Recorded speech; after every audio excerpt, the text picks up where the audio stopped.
Hey everybody, Trainer Joe here bringing you something fresh.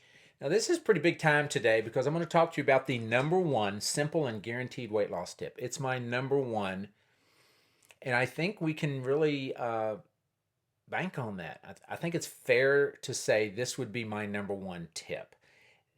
Let me just tell you what it is. Fast. Fast. Fasting is abstaining from all or some kinds of food or drink. So what are we fasting? Well, that's what's really important here. And here's how I would like to tell you that. Let's bring the cups out. This cup represents you when you're too big. Maybe right now. You ever been as big as you are now? It's because you ate too much food. I'm going to keep this simple. Bear with me here. This cup represents you when you eat the right amount and you're the right size. I would say that's what I do. I eat the right amount on the right size. You can debate other things going in there, but that's ultimately what we're talking about. The difference between too much and just right is excess. That's this little cup of excess.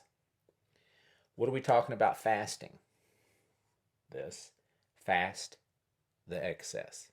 Stop with the excess. You don't need the excess. You ate all you needed, then you watched your show at night and you had some excess. You had your meal, you had a dessert, and you had a second dessert. It was excess. All you have to do to be the right weight and stay the right weight is fast. The excess. Excess is not even something you need. It's not good for you. It doesn't love you. It's unrequited love. You love it. It doesn't love you back.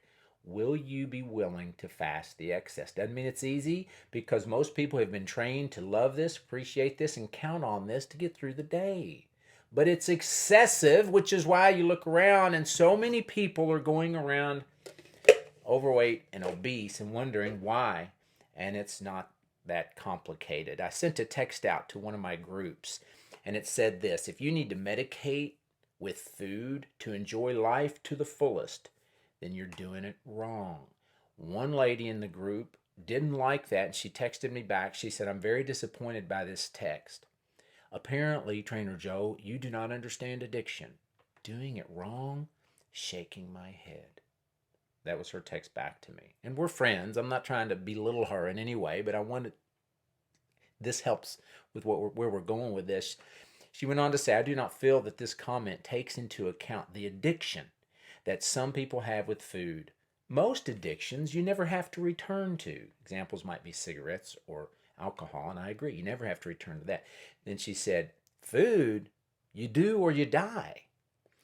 So I think she misunderstood what I'm saying, or she needs some clarity on what's really happening here. Because I'm not telling you to fast what you need. I'm telling you to fast what you don't need. You need this cup of excess as much as you need a cigarette or a drink of alcohol. No more. It's unnecessary. A friend of mine is a pastor. He's doing my program. He's down about 70 pounds. And he said something I think that also is really helpful. He said, "Joe," he said, "I believe God has called me to a lifestyle of fasting." And I'm not going to speak for him to exactly what he meant by that. But I think we are all called to a lifestyle of fasting. Who wouldn't benefit to enjoy a lifestyle of fasting? This. Fast it. You don't need it. Make a sacrifice. Give it up. Whatever. How is this helping you? Other than some immediate gratification. Well, you can get immediate gratification in lots of ways that are going to end up hurting you. How much cake do you need?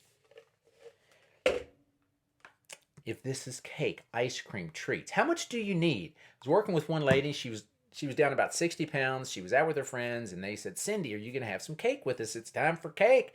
She said, "Well, I'm doing this program. I'm losing weight, and I'm really enjoying it." She said, "I'm going to pass on the cake." She said, "By the way, for 40 years I've had cake. I've had cake. I've had my cake."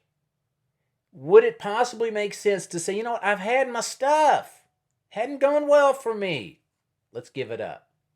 I'm Trainer Joe, helping you train your brain and transform your body. If this resonates with you, if you want more videos like this, then like it, give it a thumbs up, and subscribe, and we'll make sure that you're up on all this stuff.